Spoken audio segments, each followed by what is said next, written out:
All right, we are live. Hello, this is Heather Stocking with the Athabasca Advocate. I am live. It is March 22nd, 2022. We are here with Mayor Rob Balay. How are you doing?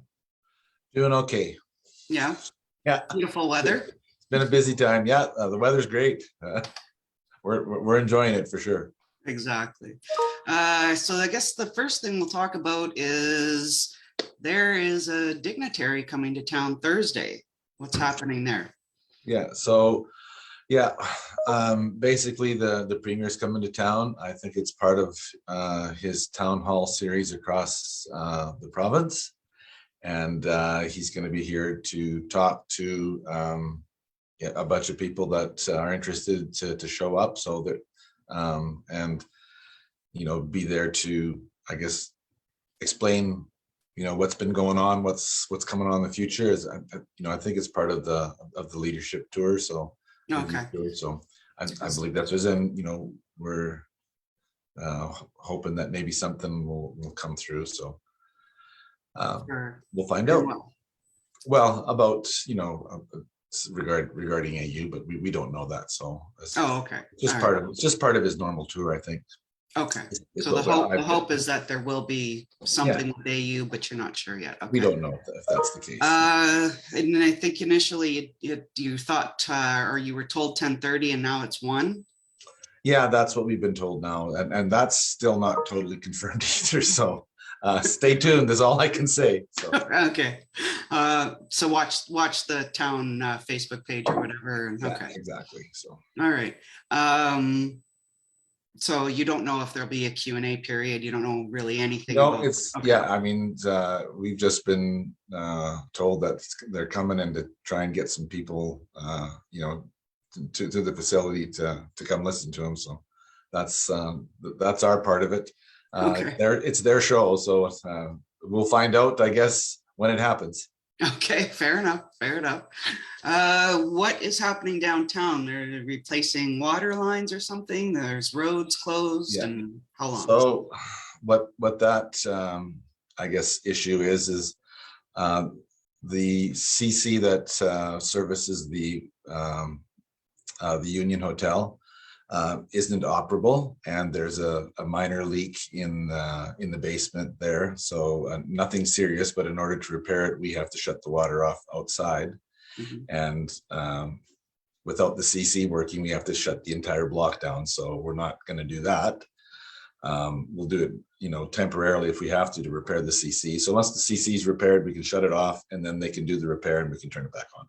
Okay, so the basement at the hotel isn't flooded like the rumor going around? No, not at all. There's nothing, anything like that. So okay, yeah, no. No new speakeasies or anything hidden under there that have been exposed. No. Okay. No surprises as of yet. Okay, all right. But what else is happening with the union? Is there anything else you can say? Or no, nothing that we can report at this time. So okay, just concerned of what's happening with it. And okay, yeah, exactly. All right. Are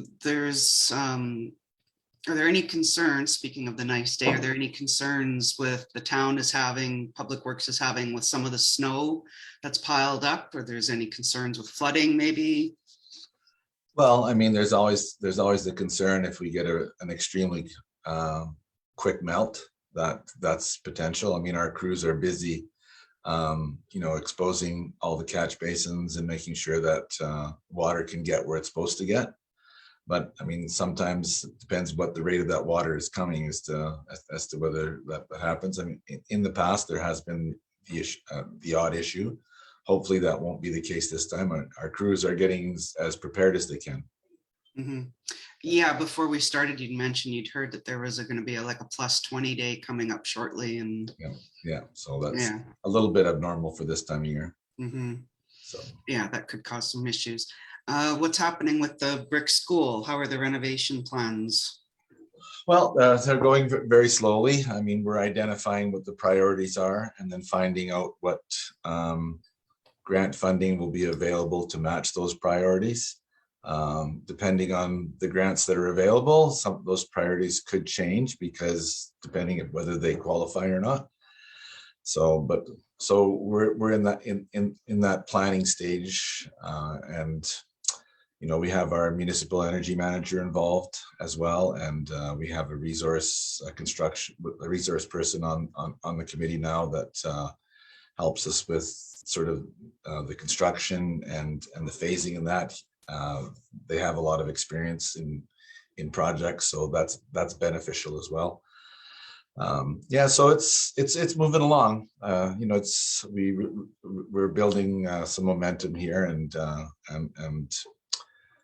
one of the first things that we have identified is the abatement. That's one of the first things we have to do is do that before we can move on to other portions of the renovations. Mm-hmm. Yeah, remove the asbestos. Who's the consultant? That's not someone local? It is, yeah. It's actually, his name is Dan Chisholm, and he was the project manager for us for the new pool project. Oh, okay. All right. He's a community member, lives in the community. He's a big Pottery Club guy, so that fits right up his alley. The Pottery Club is in the basement of the brick school, so there's a good fit there. Yeah. Speaking of projects, can we touch on a bit about what happened with the boilers during the installation and the issues that's caused up at the multiplex? So I mean, we're just under the investigation of that right now. So one boiler has given out and will have to be replaced. So we're contacting the installers and the contractor and working with them to see what can be done as far as warranty and I guess as far as manufacturing warranties as well. So we're at that process right now, and that's about all I can say at the moment. We're getting by just fine with one boiler. Mm-hmm. So we got through the cold season, so it's not as critical now. So we've got some time to work on this, and that's what we're doing. Okay. But initially they weren't installed according to manufacturer specs, correct? And then it's just caused. That's what one report that we have. So, okay. But we want to consult with the installers first before we go any further with that. So, yeah. Okay. All right. So the hope then is that they would cover the replacement cost because it would have been their fault. That would be the hope. Yes. Right. Would you have them replace both? Because the other one, according to Tim, was it's wearing out too because it's taking the full load. So that would be, I guess, part of the negotiations. Okay. Right. All right. Fair enough. Yeah. Well, how long do you expect that process to take before you can find out? Oh, I would think that we should be able to come to some sort of resolution within the next couple of months for sure. Okay. All right. Because the concern was if that second boiler fails because it's in the pool side, that you'd have to, you can't use the pool. Well, I mean, we could. It wouldn't be quite as comfortable. The water would be a little cooler, but you could still swim. All right. It'd be like going to the lake indoors. Well, yeah. If it's going to fail, let's hope for July or August when people want cool. Okay. No, we're sure that we're pretty confident that we will be able to avoid that.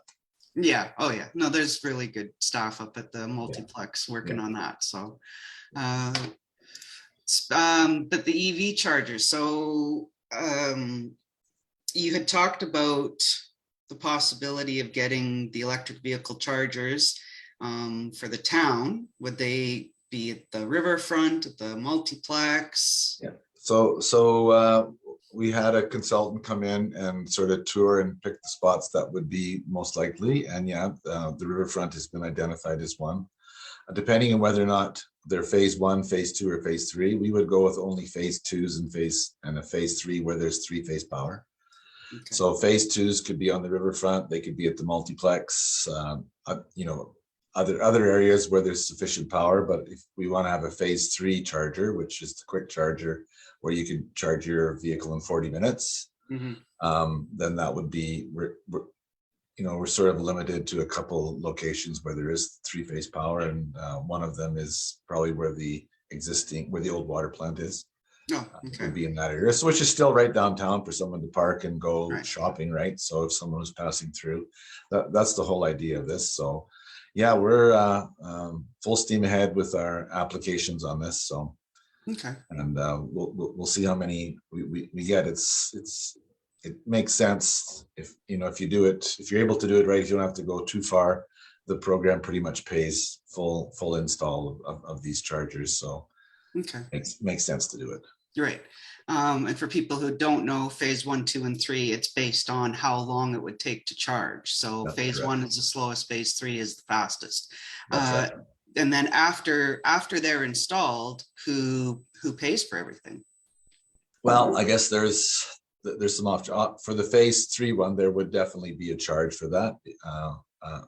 Like a user charge. Yeah. So exactly, it would be by the hour or by the minute, depending on what it is. And the other ones, it's not really a huge demand. So the municipality would have to decide, do they want to charge $1 an hour or $1.50 an hour to recoup that cost, or they're just going to say, because it's not a large expense to begin with, just come and use them and use that as a way to get people to come to our town and spend some money while their vehicle's being charged. So that that can be determined later. That's an easy thing to add on.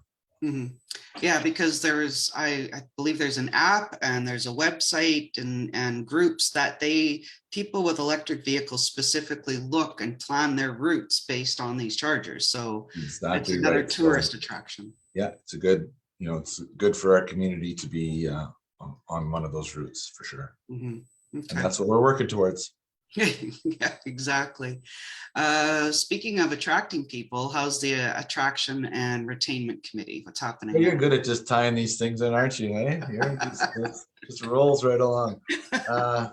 Well, really good. We're really excited about this. We've got some momentum. We have managed to get one doctor will be here in at the end of July for sure. That's sort of the timeline of that. The other doctor should be here before sometime around December, if everything lines up for them. So, but that's not part of the student reside program. So I think everyone's aware we're one of the 16 communities that were selected for that because there was a need. It's not like we won by getting pulled a name out of a hat, but there's reason for that. It's because we need doctors. And we have a couple individuals who we think are interested. So that has to go through the process, but and then the committee's working on, I think in the past, there's always been such a big focus on attraction. Our focus is going to be equally, if not more, on retention. Because I believe that's a big part of dealing with the attraction part, right? If you don't always constantly replacing some doctors every 3 to 5 years. Right. Yeah. I mean, these people come in and they're transplanted, they hit the ground running, working, but how do you integrate them into the community and make them feel welcome and wanting to stay? So, and I think we realize that now more so than ever. So we're going to work hard to make sure that they feel part of our community and get them involved right away. And that's the entire family, not just the doctor, right? So treat it as a complete family unit. Is 2 doctors going to be enough? I mean, nope. not to besmirch any doctors, but there are some that are, edging up in age. Yeah, no, exactly. And they've made that clear that, they don't, right now, they aren't part of the emergency rotation. So that makes it harder on the existing doctors. So once we get them replaced in that makes it easier for all the doctors and hence makes it easier to retain them. Okay. So yeah, fair enough. Right. Yeah. If you're having to do 2 shifts on emerge overnight and when it could be 1. Yeah. Exactly. So a week. So yeah. Okay. Was there were other perks you guys were gonna, I think you had talked to the golf course. Was there anything else that you were? Yeah, well, I mean, the multiplex, we would, if necessary, provide, a family membership or something in the first year to help them that helps them get integrated into the community when that's sort of the hub of our community. So if you're there, you're gonna, by nature, meet people, right? Mhm. So we'd be willing to do things like that. And yeah, and that's one of the good things about the reside program is it pays for some housing initially, and then also gives them a foot up starting their life in a new community. Okay.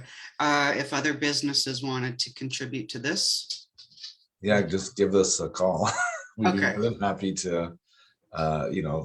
There's many things that can happen that we could, I guess, take advantage of if people are willing to provide that. So Okay, yeah, and they can just call the town office and you say, betcha. Yeah, okay, absolutely.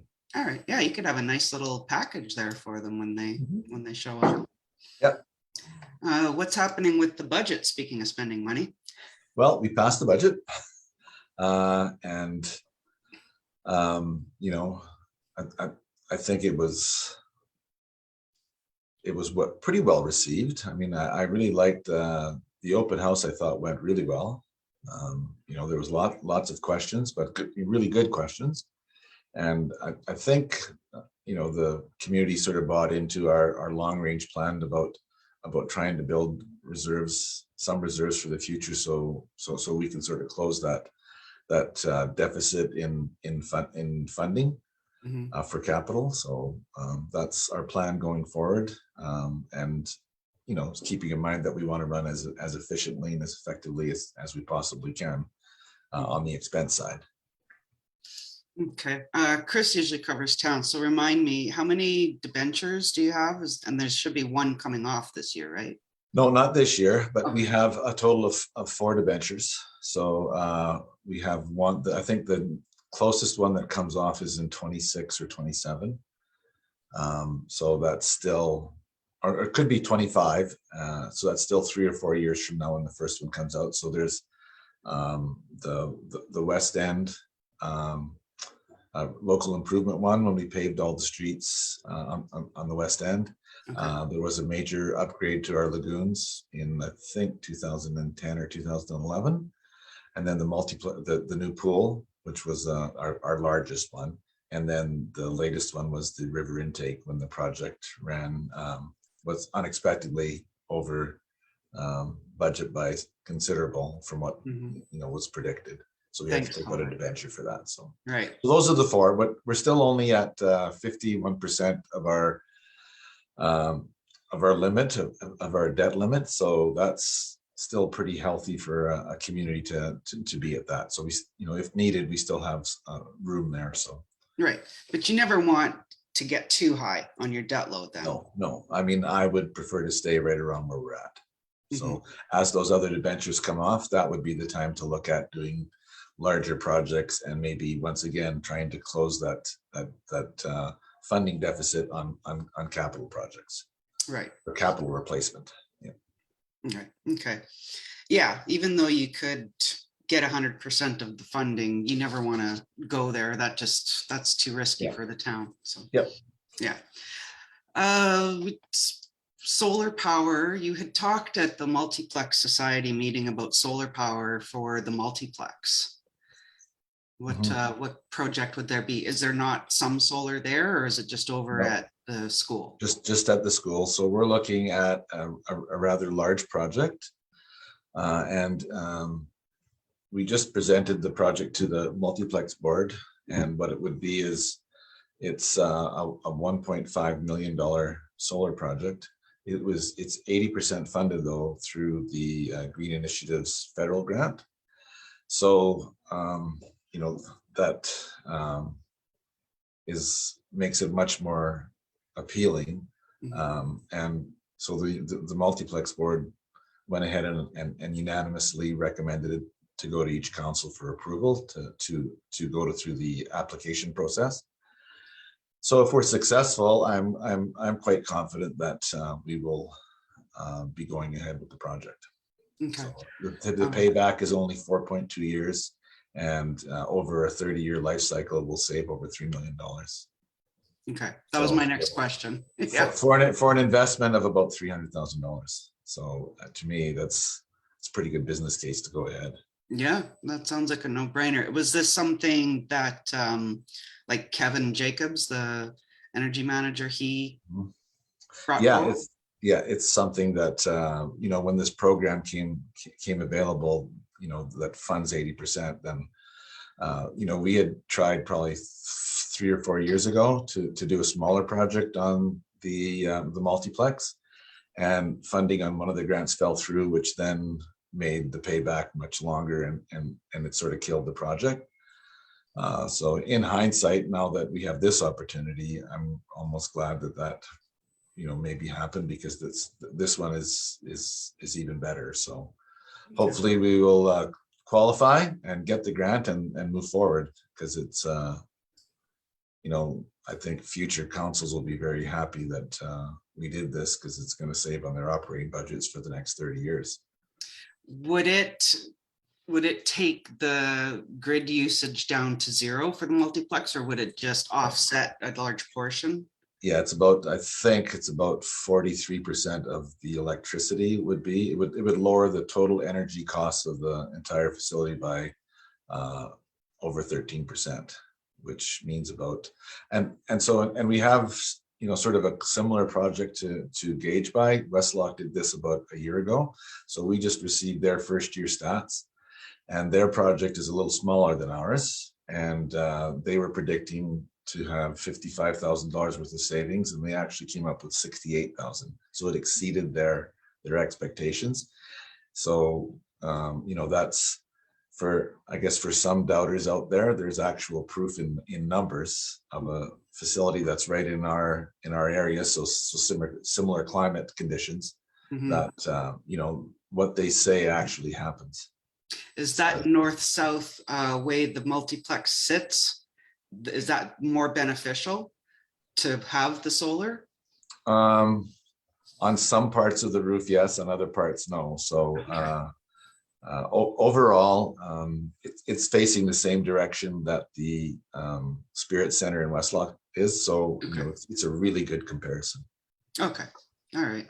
And these aren't the old style solar panels anymore. I think a lot of people, when they talk about solar panels, they're still thinking about the original, when you had to sweep them off. Like, these are panels that can have some snow on them and still. Yeah, they'll still produce some. I mean, obviously in the winter for 4 or 5 months, the amount they produce is I guess quite a bit less. But in the summer, you bank all that, because we're in Alberta. We have it's light till 11 o'clock at night for a month. So and you bank, and then you draw from that in the months that don't I guess produce as much sunlight due to the snow cover. But it's we have proof that it works, and right. So when you say bank it, does that mean the batteries that it's stored in? No, it would be, so you just bank that reserve, and then whether it goes back into the grid or not, it's just you get that credit, right? And then you use that credit later when you need it. Okay, right, because there's different things you can do. So ours is before the ours is after the meter, not before the meter. So we're not a cogeneration or a generator. We're after the meter. So there is a difference there. Right, because you can sell it back to the grid at a certain cost, and then lock in at a lower cost to buy it from the grid. And one of the parts of our presentation was a forecast of what energy is going to be over the next, till 2035. So when you start factoring that into it, it really makes sense. So because we know energy is going to keep going higher and higher. So right.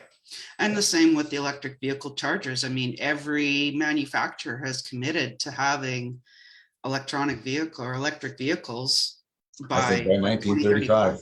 Yeah.